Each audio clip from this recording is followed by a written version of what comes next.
Student, आपका स्वागत है हमारे YouTube चैनल पे। मैं हूं आपकी टीचर अंजना और आज की जो क्लास रहेगी वो रहेगी सैट के ऊपर और उसमें हम डिस्कस करेंगे साइंस का first chapter that is motion, force and law of motion. तो चलिए ज़रा स्टार्ट करते हैं। हमारा जो फर्स्ट क्वेश्चन रहेगा वो है, if a body is moving at constant speed in a circular path, its velocity is constant and its acceleration is 0. Second option है velocity and acceleration are both changing direction only. Third is velocity and acceleration are both increasing and the fourth is velocity is constant and acceleration is changing direction. तो यहाँ पे है कि हमें पूछा गया है कि if a body is moving at a constant speed in a circular path, तो एक बॉडी जो है वो सर्कुलर पाथ में जो है मूव कर रही है और उसकी स्पीड जो है वो क्या है, कांस्टेंट है। तो अगर इसकी स्पीड कांस्टेंट है तो इसकी वेलोसिटी जो है वो चेंज होगी। कैसे चेंज होगी? क्योंकि ये एक सर्कुलर पाथ में जो ऑब्जेक्ट घूम रहा है तो इसकी जो डायरेक्शन है वो हर पाथ पे क्या है, चेंज हो रही है।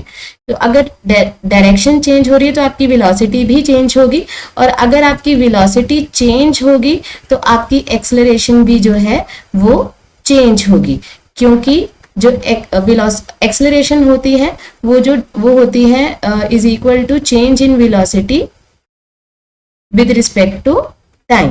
तो यहाँ पे second option is the answer कि velocity and acceleration are both changing direction only. चलिए जरा सेकेंड क्वेश्चन देखते हैं इसका।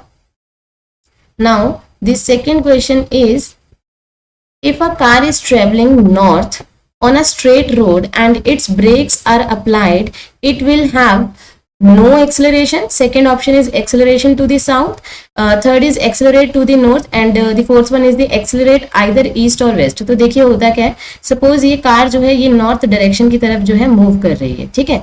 अब यहाँ पे क्या है, उसने बोला कि उसने ब्रेक अप्लाई किया है, तो अगर वो ब्रेक अप्लाई कर रहा है दैट मीन उसकी स्पीड कम हो रही है, स्पीड कम हो रही है, वेलोसिटी भी कम होगी और वेलोसिटी कम होगी यानी एक्सेलरेशन भी कम हो रहा है। तो जो एक्सेलरेशन है वो क्या होगा, ऑपोजिट डायरेक्शन में जो है मूव करना स्टार्ट हो जाएगा। तो अगर ये नॉर्थ डायरेक्शन था तो ऑपोजिट डायरेक्शन कौन सा हुआ, दैट इज साउथ। तो answer is accelerate to the south. चलिए नेक्स्ट क्वेश्चन देखते हैं। तो next is, an object move with a uniform velocity. एक ऑब्जेक्ट जो है मूव कर रहा है यूनिफॉर्म वेलोसिटी से, when the first option is the force acting on the object are balanced, the second one there is no external force on it and the third is both of first and second and the fourth one is the either one or two। तो जब एक object move कर रहा है uniform velocity से तो ये वाली कंडीशन भी होल्ड हो रही है, सेकंड कंडीशन भी होल्ड हो रही है। तो यहाँ पे जो आंसर आएगा वो आएगा बोथ 1 and 2। चलिए नेक्स्ट क्वेश्चन देखते हैं अपना। The next question is, the acceleration of a car that speed up 12 metre per second to 30 metre per second in 15 second. तो सबसे पहले हम एक्सेलरेशन का फॉर्मूला लिखते हैं, that is change in velocity यानी final velocity upon initial velocity with respect to time. तो final velocity हमें कितना गिवन है, दैट इज 30 माइनस इनिशियल कितनी गिवन है, दैट इज 12 अपॉन और टाइम कितना दे रखा है, दैट इज 15 सेकेंड, ठीक है। तो अब अगर इसे सॉल्व करोगे तो 30 में से जब 12 माइनस करोगे तो आपके पास रहेगा 18 अपॉन 15। तो जब आप इसे सॉल्व करोगे तो आपके पास आंसर आ जाएगा 1.2 मीटर पर सेकेंड स्क्वायर। तो ये रहा आपका आंसर। चलिए नेक्स्ट वाला देख लेते हैं। The next question is, a body moving along a straight line at 20 metre per second undergo an acceleration of this after 2 seconds its speed will be। so again यहाँ पे एक्सेलरेशन का ही formula है, that is change in velocity final velocity minus initial upon time.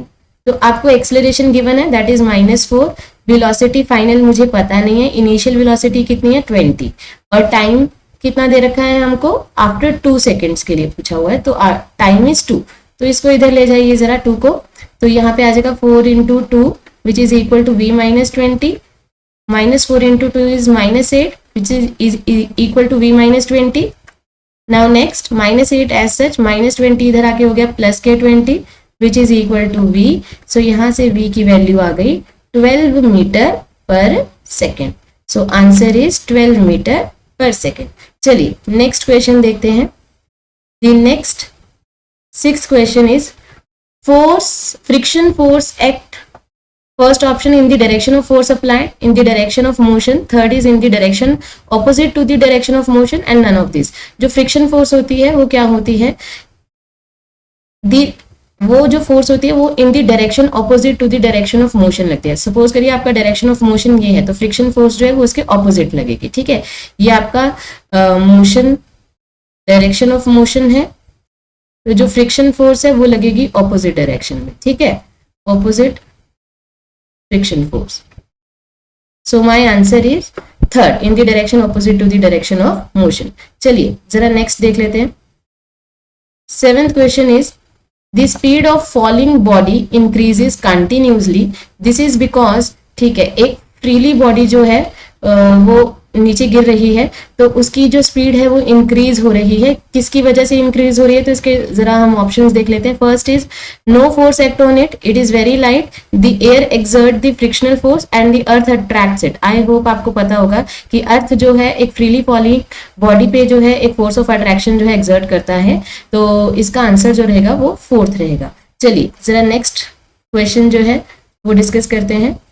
Eighth question, the effect of frictional force may be minimized by first using a smooth object, second using a smooth plane, third providing a lubricant at the surface of contact and all of this। तो ये सारे के सारे जो हैं ये frictional force को minimise करते हैं, ये इफेक्ट जो है फ्रिक्शनल फोर्स को मिनिमाइज करते हैं, तो इसका आंसर क्या है, ऑल ऑफ दीज। चलिए जरा नेक्स्ट क्वेश्चन देखते हैं, ninth question.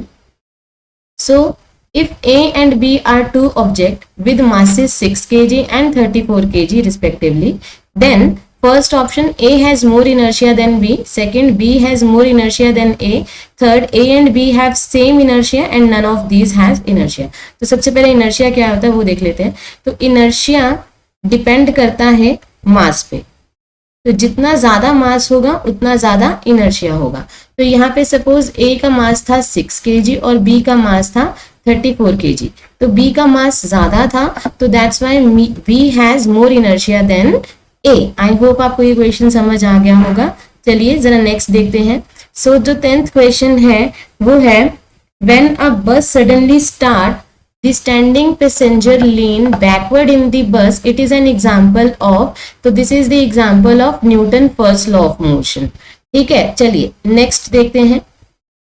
So next question is a hockey player pushes the ball on the ground, it comes to rest after traveling certain distance because the player stopped pushing the ball, no unbalanced force acting on the ball moves only when pushes, the opposing force act on the body। तो जब भी कोई एक body motion में है तो उसको हमेशा एक बैलेंस करेगी force, that is the opposing force, वो होती है आपकी फ्रिक्शनल फोर्स। ठीक है, तो अगर ये बॉल जो है मोशन में है तो इसको जो है एक फ्रिक्शनल फोर्स अपोज कर रही है, तो यहाँ पे जो आंसर आएगा वो आएगा the opposing force act on the body. ठीक है, चलिए जरा नेक्स्ट क्वेश्चन देख लेते हैं। 12th क्वेश्चन है the physical quantity which is the product of mass and velocity of body age. So बेटा जी मास और वेलोसिटी का जो प्रोडक्ट देता है वो होता है मोमेंटम। ठीक है, तो इसका आंसर रहेगा momentum. So P is equal to mv। सो चलिए नेक्स्ट क्वेश्चन देखते हैं।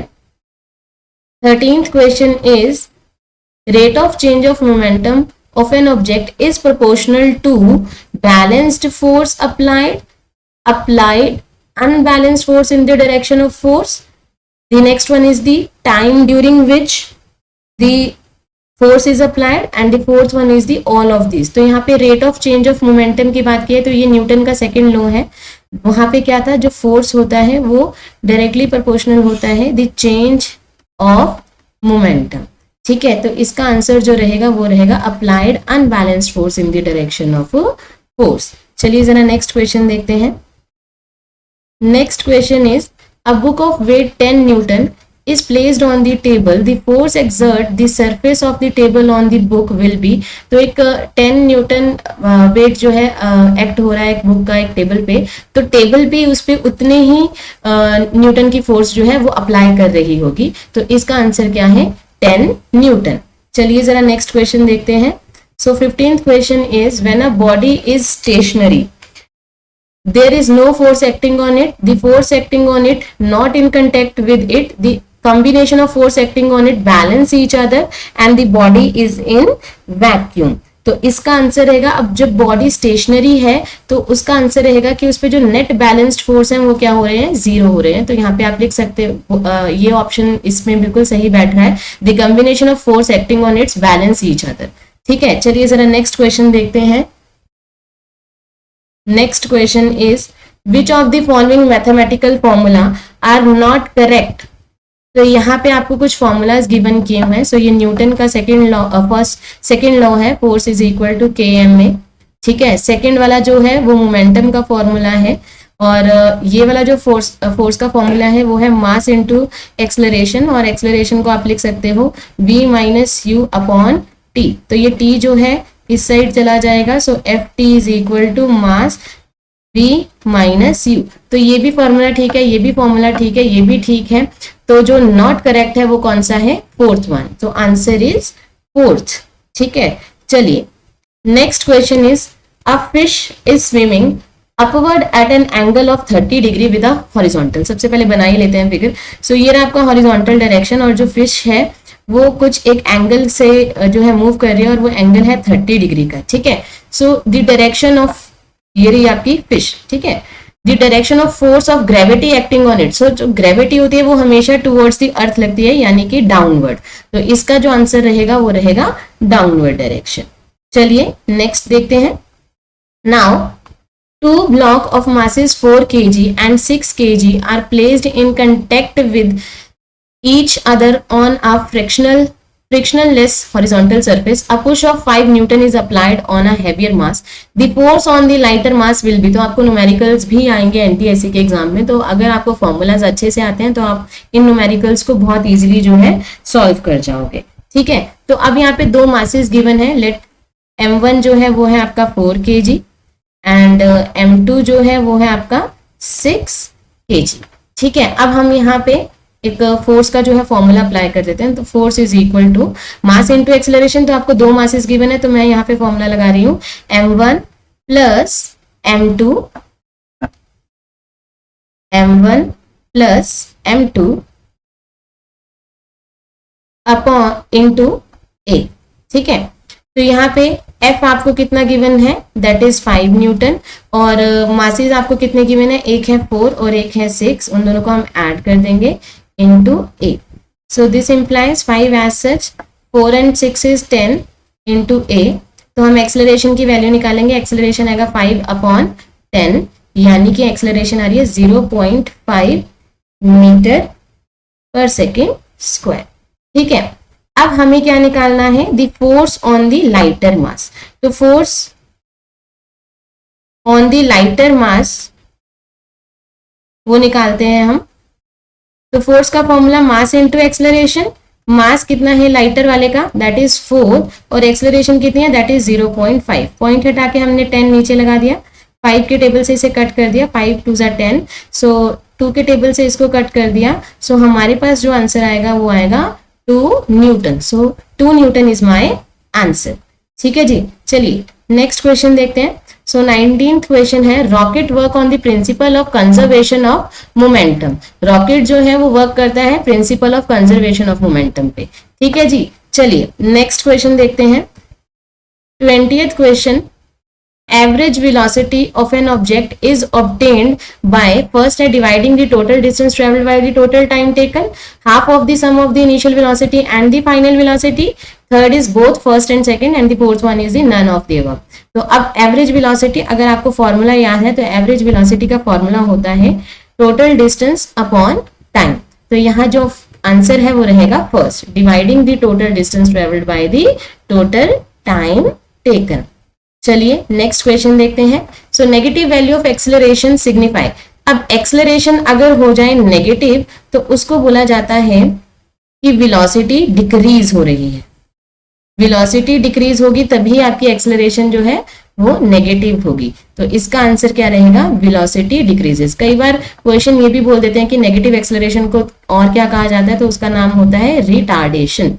ठीक है, तो आपको ये भी याद होना चाहिए कि एक्सेलरेशन, नेगेटिव एक्सेलरेशन को रिटार्डेशन भी कहा जाता है। चलिए The last question, 22nd question. In a distance time graph, distance is taken along the x-axis, time is taken along the y-axis, straight line indicate uniform motion and straight line indicate non-uniform motion. तो अगर आपको graphs याद हो motion chapter के, तो ये आपका x axis होता है और ये आपका वाई एक्सिस होता है, दिस इज द ओरिजिन, और ये रहा आपका टाइम। तो जब डिस्टेंस टाइम ग्राफ प्लॉट होता है तो एक्स एक्सिस पे रहता है टाइम और वाई एक्सिस पे आपका रहता है डिस्टेंस, और जो डिस्टेंस टाइप ग्राफ होता है वो होता है इस तरह से। तो ये हमेशा एक स्ट्रेट लाइन कंडक्ट करता है और यूनिफॉर्म मोशन जो है इंडिकेट करता है। सो आई होप आपको आज की क्लास जो है अच्छी लगी होगी, समझ आई होगी। तो अगर अभी तक किसी ने हमारे चैनल को सब्सक्राइब नहीं किया है तो make sure please subscribe my channel and video को ज्यादा से ज्यादा लाइक करिए और शेयर करिए। Thank you.